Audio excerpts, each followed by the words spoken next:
بسم الله الرحمن الرحيم نحمده ونصلي على رسوله الكريم أما بعد فأعوذ بالله من الشيطان الرجيم يا أيها النبي إنا أرسلناك شاهدا ومبشرا ونذيرا وداعيا إلى الله بإذنه وسراجا منيرا وبشر المؤمنين بأن لهم من الله فضلا كبيرا صدق الله العظيم۔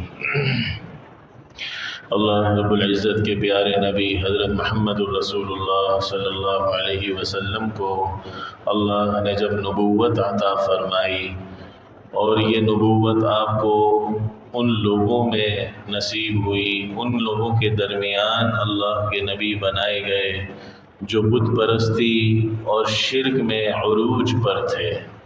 ان کی بت پرستی، ان کا شرک، ان کا ہر طرح کے غلط کاموں میں دنیا بھر میں چرچا تھا۔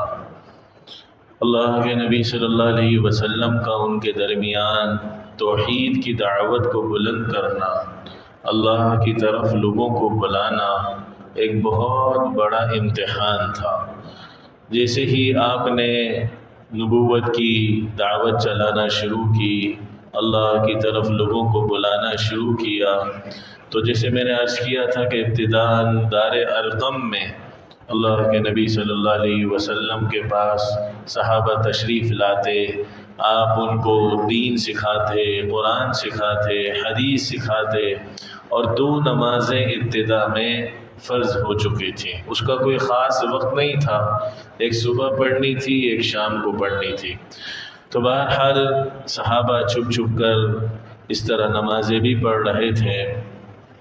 تو ایک دن ایسا ہوا کہ ابو جہل رستے میں کھڑا ہوا اور اس نے اللہ کے نبی صلی اللہ علیہ وسلم کو برا بھلا کہنا شروع کیا، اور اتنا برا بھلا کہا آپ کے خاندان کو، آپ کے نسب کو، آپ کی شخصیت کو، کہ وہاں پر قریب میں جس خاتون کا گھر تھا اسے بہت غصہ آیا۔ ابو جہل تو صفا پہاڑی کے راستے میں اس کا گھر تھا۔ ابو جہل تو یہ کہہ کر چلا گیا، شام کے وقت حضرت حمزہ رضی اللہ عنہ، یہ اللہ کے نبی صلی اللہ علیہ وسلم کے چچا بھی تھے اور آپ کے رضاعی بھائی بھی تھے، اور رشتے میں آپ کے دور سے خالہ زاد بھائی بھی تھے۔ تو حضرت حمزہ رضی اللہ عنہ نے اس عورت کی باتوں کو سنا، اس نے حضرت حمزہ سے شکایت کی۔ حضرت حمزہ بہت بڑے شکار کھیلنا بھی جانتے تھے، شکاری بھی تھے۔ تو شکار سے واپس آ رہے تھے شام کو، انہوں نے اس عورت کی باتیں سنی کہ اس طرح ابو جہل نے اس طرح اتنی برائیاں محمد کی اور وہ کہہ کر چلا گیا۔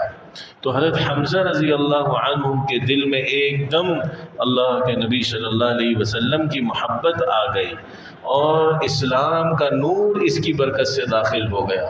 حضرت حمزہ تلاش کرتے کرتے پہنچے کہ یہ ابو جہل کہاں ہے۔ تو دار الندوہ جو کہ بیت اللہ کے سامنے تھا، وہاں یہ کافر لوگ جمع ہوتے تھے۔ تو حضرت حمزہ وہاں پہنچ گئے، اور جتنے وہاں پر بڑے بڑے سردار بیٹھے ہوئے تھے سب کے سامنے اپنی کمان ابو جہل کے اوپر ماری اور کہا کہ تو کیا محمد کو برا بھلا کہتا ہے؟ میں نے بھی اس کا دین قبول کر لیا ہے، جو اس کی دعوت ہے وہی میری دعوت ہے، جو اس کا اعلان ہے وہی میرا اعلان ہے۔ اب یہ بات سن کر، چونکہ حضرت حمزہ ایک معزز آدمی تھے، بہادر آدمی تھے، تو سارے کے سارے لوگ پریشان ہوئے، اور جب کچھ لوگوں نے حضرت حمزہ کے خلاف ابو جہل کی مدد کرنا چاہی تو ابو جہل نے ان کو روک دیا اور کہا کہ تم چھوڑ دو، واقعی آج میں نے اس کے بھتیجے محمد کو بہت برا بھلا کہا تھا، اس کا غصہ بجا ہے۔ پھر باقاعدہ حضرت حمزہ رضی اللہ عنہ نے کلمہ پڑھا، اور اپنے اس کلمے پر انہیں استقامت نصیب ہوئی، اور پھر انہوں نے باقاعدہ مسلمانوں کو، سب کو اس بات پر ابھارا کہ اپنا ایمان نہ چھپائیں، اب اپنے ایمان کا اظہار کریں۔ تو حضرت حمزہ رضی اللہ عنہ کی اسلام کی برکت سے تمام دوسرے صحابہ جو بہت چھپے ہوئے تھے، ڈرے ہوئے تھے، انہوں نے بھی اپنے اپنے اسلام کو ظاہر کرنا شروع کر دیا۔ 3 سال تک یہ دعوت اللہ کے نبی صلی اللہ علیہ وسلم کی نبوت ملنے کے 3 سال تک دعوت خفیہ انداز سے چلتی رہی، اور ہر ایک جس سے ملاقات کرتا وہ اللہ کے نبی کا تعارف کراتا، حتیٰ کہ ہر گھر میں اللہ کے نبی کے چرچے شروع ہو گئے، آپ کی نبوت کے تذکرے شروع ہو گئے، اور ایک تعارف اسلام کا دھیمے دھیمے انداز سے پھیلتا چلا گیا۔ اور دعوت سے زیادہ جو اللہ کے نبی پر مسلمان ہوتا، اس کے اخلاق کی وجہ سے، اس کے کردار کی وجہ سے ایک محبت پھیلتی چلی گئی، اس کے اخلاق بدل جاتے، اس کا کردار بدل جاتا، اس کے بات کرنے کا انداز بدل جاتا، اس کے بڑوں کا ادب اور سب کا اکرام اور ہر مسلمان کو عزت دینا۔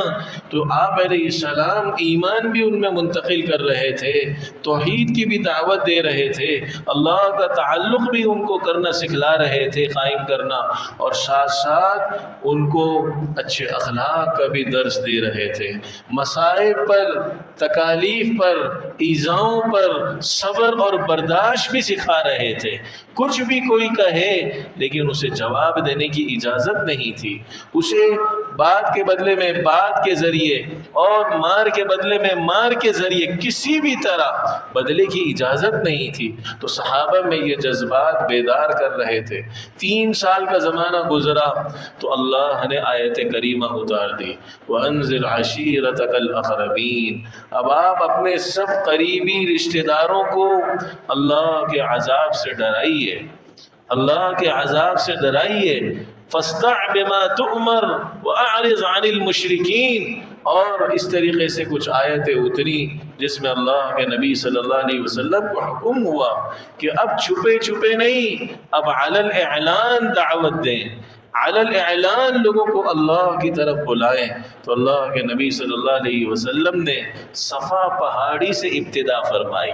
آپ صفا پہاڑی پر چڑھے، قبائل عرب کو نام بنام پکارا، بنو ہاشم، بنو عبد المطلب، بنو عبد مناف، اور جتنے قبیلے تھے سب اور ان کے سردار تقریباً جمع ہو گئے۔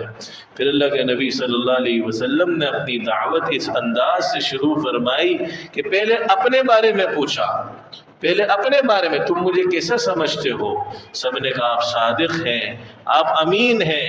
آپ نے فرمایا اگر میں تمہیں یہ کہوں کہ اس پہاڑ کے پیچھے ایک لشکر چھپا ہوا ہے اور وہ تم پر حملہ کرنے والا ہے تو کیا تم میری تصدیق کرو گے؟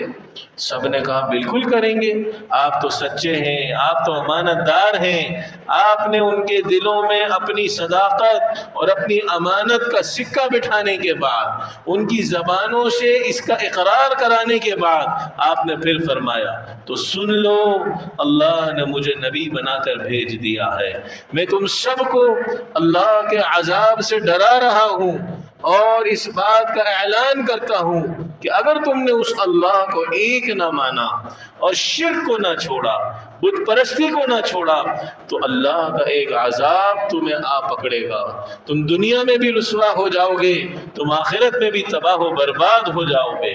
جب اللہ کے نبی نے یہ بات فرمائی تو کچھ لوگوں کے دلوں میں تو اس بات کا کچھ نہ کچھ اثر بیٹھنے لگا، لیکن جو بڑے لوگ تھے اور خاص کر ان میں ابو لہب، اس نے اللہ کے نبی صلی اللہ علیہ وسلم پر زور سے پتھر مارا، زور سے پتھر مارا، اور معاذ اللہ کہا تبا لک لہذا جمعتنا، تو برباد ہو جائے محمد، معاذ اللہ، کیا تو نے ہمیں اسی لیے جمع کیا تھا؟ ہم تو سمجھے تو پتہ نہیں کیا بات کرنا چاہ رہا ہے۔ تو اللہ نے قرآن مجید میں سورہ ابو لہب اتار دی، تبت یدا ابی لہب وتب ما اغنی عنہ مالہ وما کسب۔ ابو لہب ہی برباد ہو، اس کے دونوں ہاتھ برباد ہو، نہ اس کو اس کا مال کام آیا، نہ اس کی عزت اور کمائی اور اس کے عہدے اور منصب اسے کام آئے۔ سیصلی نارا ذات لہب، کیونکہ ابو لہب کو ابو لہب کیوں کہا جاتا تھا؟ لہب کے معنی شعلے کے آتے ہیں، تو وہ سرخ تھا جسے گویا آگ کا انگارہ ہو۔ اللہ فرما رہے ہیں اس کو ابو لہب کہا جاتا ہے اس کے حسن کی وجہ سے، عن قریب ایک ایسی آگ میں یہ داخل ہوگا جو شعلے والی ہے، اور اس کی بیوی بھی چونکہ اس کی بیوی نے بھی پھر اللہ کے نبی صلی اللہ علیہ وسلم کے راستوں میں کانٹے بچھانے شروع کر دیے تھے. حمالۃ الحطب یعنی کانٹے دھار جھاڑیاں اللہ کے نبی صلی اللہ علیہ وسلم کے راستے میں بچھاتی تھی تاکہ آپ کو تکلیف ہو. اللہ نے فرمایا جہنم کی آگ میں یہ اور اس کی بیوی دونوں داخل ہوں گے. وامرأتہ حمالۃ الحطب فی جیدہا حبل من مسد، اپنے گردن کے اندر مونچھ کی رسی سے کانٹے دار جھاڑیوں کو باندھ کر اور اللہ کے نبی کے رستوں میں وہ بچھایا کرتی تھی. تو اللہ نے جب یہ سورہ ابو لہب اتاری تو ابو لہب نے اپنے دونوں بیٹوں کو بلایا، ایک کا نام عتبہ اور ایک کا نام عتیبہ. عتبہ جو تھا ان کے نکاح میں حضرت رقیہ رضی اللہ عنہا اللہ کے نبی صلی اللہ علیہ وسلم کی صاحبزادی تھی. عتیبہ کے نکاح میں ام کلثوم، اور یہ دونوں اللہ کے نبی کی بیٹیاں. تو اتنا وہ غصہ ہوا، اور اس زمانے میں اختلاف دین کے باوجود نکاح جائز تھا، نکاح حرام نہیں تھا. چنانچہ اس نے اپنے ان دونوں بیٹوں سے کہا کہ اگر تم نے محمد کی ان دونوں بیٹیوں کو طلاق نہ دی تو میرا تمہارے سے کوئی تعلق نہیں ہے. چنانچہ اس کے دونوں بیٹوں نے اللہ کے نبی صلی اللہ علیہ وسلم کی دونوں صاحبزادیوں کو اس انداز سے طلاق دی کہ عتبہ تو اللہ کے نبی کے سامنے آیا اور اس نے منہ پر آپ کو طلاق کے الفاظ کہے. تو اللہ کے نبی صلی اللہ علیہ وسلم کو غصہ آیا. آپ نے فرمایا اے اللہ اس کے اوپر کتوں میں سے ایک کتے کو مسلط کر دے، ظالموں میں سے ایک ظالم کو مسلط کر دے. تو اللہ کے نبی کی یہ دعا قبول ہوئی. اور ایک جگہ پر یہ ابو لہب اپنے ان بچوں کے ساتھ گیا، رات کا وقت تھا، قریب میں شیر تھا. اللہ کے نبی کی بددعا نے اثر کیا. ابو لہب نے لوگوں کی باڑ لگائی عتبہ کے آگے کہ چاروں طرف لوگ ہی لوگ سو جائیں، اور درمیان ایک چٹان میں عتبہ کو سلایا کہ کسی طرح دشمن اور کوئی جانور حملہ نہ کرے. ایک شیر آیا اور اس نے اس پر حملہ کر دیا.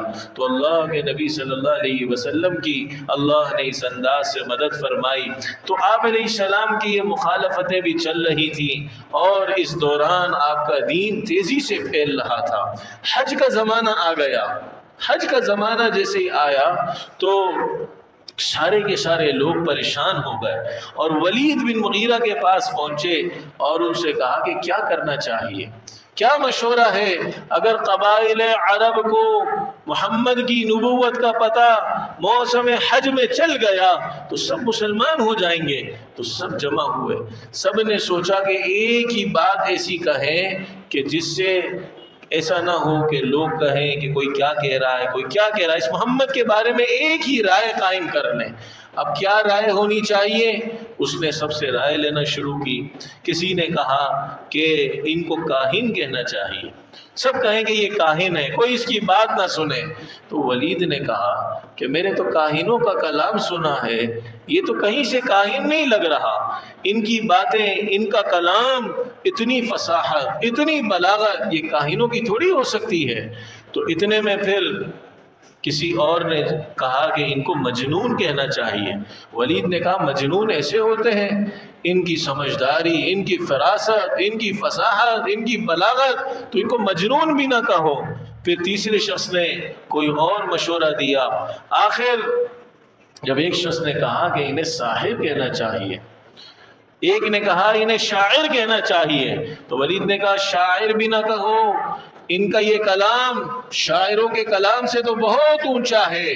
شاعروں کے کلام میں کیا فصاحت اور بلاغت ہوتی ہوگی جو اس محمد کے کلام کے اندر ہے. تو شاعر بھی نہ کہو، لوگ ہمیں بیوقوف کہیں گے. تو آخر اس نے کہا ہاں ساحر کہہ سکتے ہو، لیکن یاد رکھو یہ ساحر بھی نہیں ہے، یہ ساحر بھی نہیں ہے، ان کے کلام میں کہیں سے سحر نہیں ہے. ہاں جادو جیسا اثر ضرور ہے، جادو جیسا اثر ضرور ہے.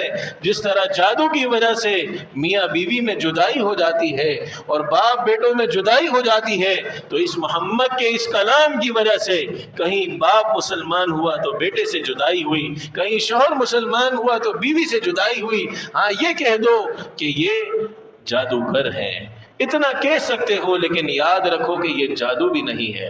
چنانچہ موسم حج میں چاروں طرف قبائل عرب سے ملاقات کے لیے مشرکین مکہ اور ان کے سردار رستوں میں کھڑے ہو گئے، اور سب اللہ کے نبی کے بارے میں کہہ رہے کہ یہ ساحر ایک ہمارے درمیان ہے، اس کا کلام نہ سننا، اس کی باتوں میں نہ آنا۔ اللہ کے نبی صلی اللہ علیہ وسلم کو جادوگر مشہور کر دیا۔ اللہ نے قرآن میں آپ کی تسلی کے لیے آیتیں اتار دی، ما ہوا بقول ساحر ما ہوا بقول کاہن، یہ کسی کاہن کا کلام نہیں ہے، یہ کسی جادوگر کا کلام نہیں ہے، یہ تو بہت کم سمجھدار، یہ بے وقوف لوگ ہیں جو یہ باتیں کر رہے ہیں۔ تو جب آپ کی چاروں طرف جادوگروں کی تذکرے اور خبر پھیلے تو قبائل عرب میں ایک انتشار سا پھیل گیا، اور سب نے مل کر اللہ کے نبی صلی اللہ علیہ وسلم پر حملے کا ارادہ کیا، اور یہ فیصلہ کر لیا مشرکین مکہ نے اور ان کے سرداروں نے کہ اب مسلمانوں پر سخت سے سخت ایذائیں پہنچائی جائیں، سخت سے سخت ان کو سزائیں دی جائیں۔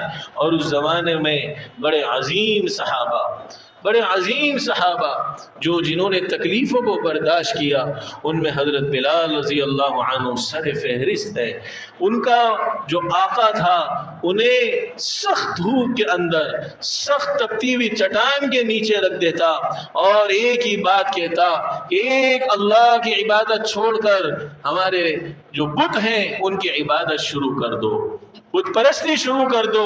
لیکن حضرت بلال تھے کہ زبان پر ایک ہی کلام تھا، احد احد احد احد، میرا اللہ تو ایک ہی ہے، میں تو ایک ہی اللہ کی عبادت کر سکتا ہوں، اس کے علاوہ میں کسی کی عبادت نہیں کر سکتا۔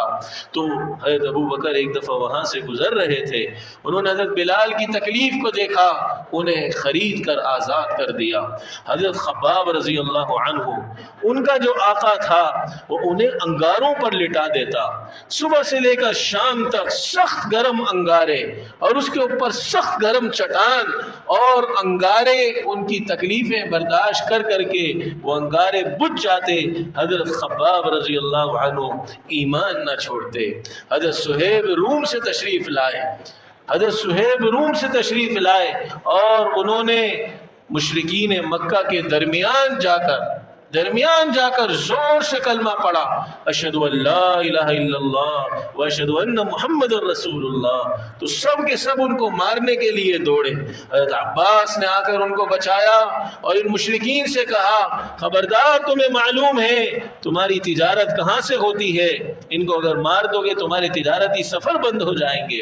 اسی طرح حضرت عمار بن یاسر، ان کی تکلیفیں ان کے والد کی بھی ان کی والدہ کی بھی، حضرت ابو جہل نے برچھا مار کر حضرت عمار کی والدہ حضرت سمیہ رضی اللہ عنہا کی شرمگاہ پہ زور سے برچھا مارا، اور جس سے وہ شہید ہو گئی۔ اسلام میں سب سے پہلی شہادت، اسلام میں سب سے پہلی قربانی وہ خواتین کی ہے۔ حضرت خدیجہ رضی اللہ عنہا کی قربانی تھی، اللہ کے نبی کا ساتھ دیا، جان سے بھی دیا، مال سے بھی دیا۔ اور پھر حضرت سمیہ رضی اللہ عنہا، سب سے پہلے اسلام میں ان کی شہادت ہو رہی ہے۔ تو اپنے گھروں کا ہمیشہ ماحول بنائیں کہ عورت کا کردار اسلام کے پھیلنے میں بھی ہے، اسلام کی بقا میں بھی ہے۔ شوہر کی زندگی ہو، بچوں کی زندگی ہو تو اپنی بچیوں کی اصلاح، اپنے گھر والوں کی اصلاح، اس کے لیے اچھے ماحول کو تلاش کرنا۔ تو بہرحال درمیان میں ہی جو چند باتیں ہوتی ہیں میں عرض کرتا ہوں۔ عرض یہ کر رہا تھا کہ صحابہ پر تشدد چل رہا۔ اب اس دوران قبائل کے سرداروں نے، مشرکین کے سرداروں نے ابو طالب کے پاس آنا جانا شروع کیا۔ حضرت ابو طالب کے پاس پہلی دفعہ آئے اور ان سے کہا کہ اپنے اس بھتیجے کو سمجھاؤ، اس نے ہمارے آقاؤں کو برا بھلا کہنا شروع کر دیا ہے، بتوں کی مخالفت شروع کر دی ہے، ایک اللہ کی عبادت کی دعوت دے رہا ہے، ہر گھر میں ایک انتشار پھیل گیا ہے۔ حضرت ابو طالب خاموشی سے سنتے رہے۔ پہلی ملاقات میں انہوں نے کوئی بات دھمکی آمیز نہیں کہی، کوئی تکلیف دینے والی بات نہیں کہی اور چلے گئے۔ چنانچہ حضرت ابو طالب نے جب اللہ کے نبی کی استقامت کو دیکھا کچھ بھی نہ کہا، کوئی ایسی بات ارشاد نہیں فرمائی آپ علیہ السلام سے، اور دیکھتے رہے اللہ کے نبی کا دین پھیل رہا ہے۔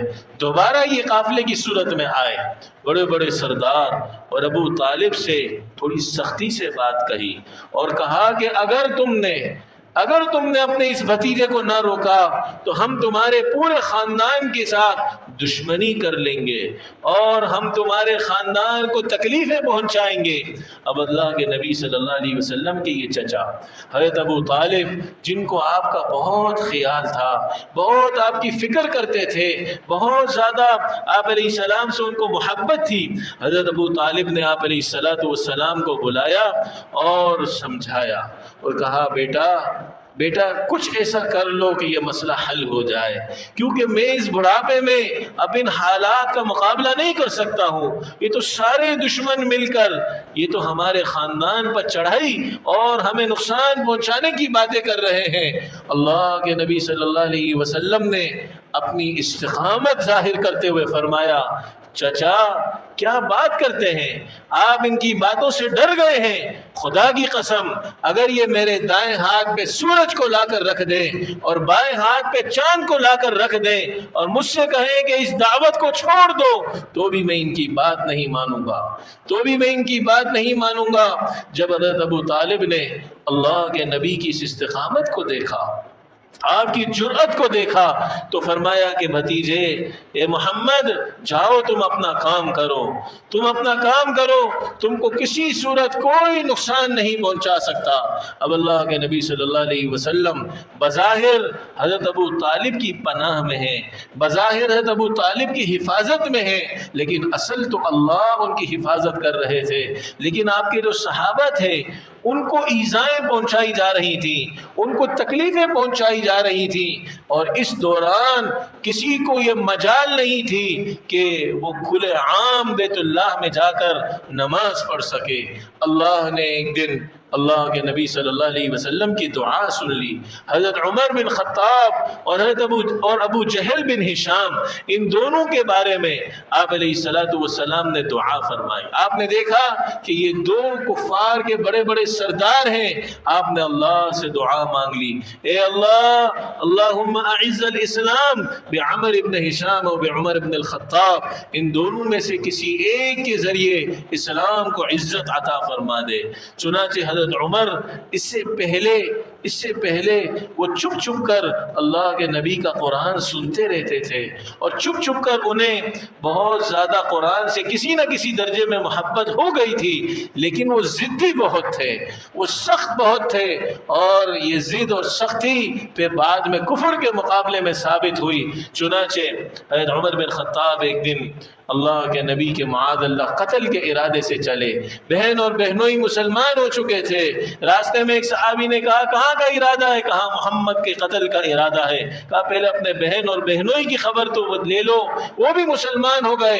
حضرت عمر تشریف لے گئے تو حضرت خباب بن ارت انہیں قرآن پڑھا رہے تھے، اور وہ تو اندر جا کے چھپ گئے، بہن کو بھی مارا، بہنوئی کو بھی مارا۔ آخر عمر کی بہن تھی، کہنے لگی عمر اس لیے مارا جاتا ہے کہ ہم مسلمان ہو گئے، تو سن لو کہ ہم مسلمان ہو گئے۔ یہ بات کہہ کر جیسے ہی انہوں نے کہی تو عمر کے دل میں ایمان کا نور داخل ہو گیا۔ فوراً کہنے لگے اچھا مجھے بھی یہ بتلاؤ کیا پڑھ رہے تھے تم؟ بہن نے کہا تو ناپاک ہے، یہ اللہ کا کلام پاک ہے، جا پہلے غسل کر اور پھر تجھے بتائیں گے کہ ہم کیا پڑھ رہے تھے۔ چنانچہ اس کے بعد سورہ طٰہٰ کی آیتیں انہوں نے سنی، اور اننی انا اللہ تک جب پہنچے تو فرمایا کہ مجھے بھی محمد کے دربار میں لے چلو۔ جب اللہ کے نبی صلی اللہ علیہ وسلم کے دربار پہ دار ارقم میں پہنچے تو دار ارقم میں اللہ کے نبی صحابہ کے ساتھ بیٹھے ہوئے تھے۔ دروازے پر دستک ہوئی تو کیا دیکھا کہ عمر تلوار ہاتھ میں ہے۔ صحابہ پریشان ہوئے، صحابہ پریشان ہوئے۔ حضرت حمزہ رضی اللہ عنہ نے فرمایا آنے دو، اگر خیر کے ارادے سے آیا ہے تو بہت اچھی بات ہے، ورنہ اسی عمر کی تلوار سے عمر کا سر قلم کر دیں گے۔ لیکن حضرت عمر تو اسلام قبول کرنے کے لیے آئے تھے، اللہ کے نبی صلی اللہ علیہ وسلم کی خدمت میں حاضر ہوئے اور کلمہ طیبہ پڑھا، کلمہ شہادت پڑھا، اور باہر نکل کر علی الاعلان سب صحابہ سے کہا سب میرے ساتھ چلو۔ بیت اللہ کے اندر جا کر وہاں اپنے ایمان کا اعلان کیا، اسلام کا اعلان کیا، اور اس دن کے بعد سے کفار اور مشرکین کی پریشانی اور بڑھ گئی اور ان کی دشمنیاں بڑھ گئی اور زیادہ ان کے حوصلے پست ہو گئے، اس لیے کہ حضرت عمر رضی اللہ عنہ ان کے ایک بہت مضبوط ساتھی تھے، اور ادھر صحابہ کے حوصلے بھی بلند ہو گئے، صحابہ کے حوصلے بلند ہو گئے۔ اب ان کی پریشانی ختم نہ ہوتی تھی کہ ایک دن انہوں نے مشورہ کیا، کفار دار الندوہ میں تھے، دیکھا کہ یہ محمد اکیلے بیٹھے ہوئے ہیں، اکیلے بیٹھے ہوئے بیت اللہ کے سائے میں، اللہ کے نبی صلی اللہ علیہ وسلم اللہ کی عبادت کر رہے تھے۔ تو عتبہ بن ربیعہ بہت بڑا سردار تھا قریش کا، اس سے کہا کہ جاؤ تم ان سے کچھ بات کر کے آؤ۔ عتبہ بڑا سمجھدار تھا، اس نے آپ علیہ السلام سے مذاکرات کی بات کرنے کے لیے اجازت چاہی۔ سب نے کہا آپ جاؤ ان کو سمجھا کر آؤ، ان کو لالچیں دے کر آؤ، جو لالچ قبول کر لے ہم کرنے کے لیے تیار ہیں۔ عتبہ حاضر خدمت ہوا، اب اللہ کے نبی صلی اللہ علیہ وسلم کو سمجھا رہا ہے اور کہہ رہا ہے میں سارے سرداروں کی طرف سے ایک پیغام لے کر آپ کے پاس آیا ہوں کہ آپ جو یہ دعوی نبوت کر گئے اور آپ جو لوگوں کو ایک اللہ کی طرف بلا رہے ہیں، اس میں آپ کا کیا مقصد ہے؟ اگر تو آپ اس میں کوئی مال چاہتے ہیں تو ہم سونے چاندی کے ڈھیر آپ کے سامنے لگا دیتے ہیں، اور اگر آپ کا مقصد اس پوری دعوی نبوت سے اور پوری دعوت سے کوئی عرب کی خوبصورت ترین لڑکی سے شادی ہے تو جس لڑکی پر ہاتھ رکھو ہم اس کو آپ کے نکاح میں دینے کے لیے تیار ہیں۔ اگر اس دعوی نبوت سے مقصد آپ کا کوئی سرداری ہے تو ہم آپ کو نہ صرف سرداری بلکہ اپنا بادشاہ بنانے کے لیے تیار ہیں۔ اور اگر آپ یہ سمجھتے ہو کہ یہ آپ کے دماغ میں معاذ اللہ کوئی بیماری آ گئی ہے اور آپ کے پاس علاج کے پیسے نہیں ہیں تو ہم بہت اچھے طبیب سے جتنا ہی خرچہ ہو جائے علاج کرانے کے لیے تیار ہیں۔ اللہ کے نبی صلی اللہ علیہ وسلم عتبہ کی ساری باتیں خاموشی سے سنتے رہے۔ جیسے ہی عتبہ فارغ ہوا اللہ کے نبی صلی اللہ علیہ وسلم نے کوئی جواب نہیں دیا اور سورہ حامیم سجدہ کی ابتدائی آیتوں کی تلاوت شروع کر دی۔ حامیم تنزیل من الرحمن الرحیم کتاب فصلت آیاتہ قرآنا عربیہ۔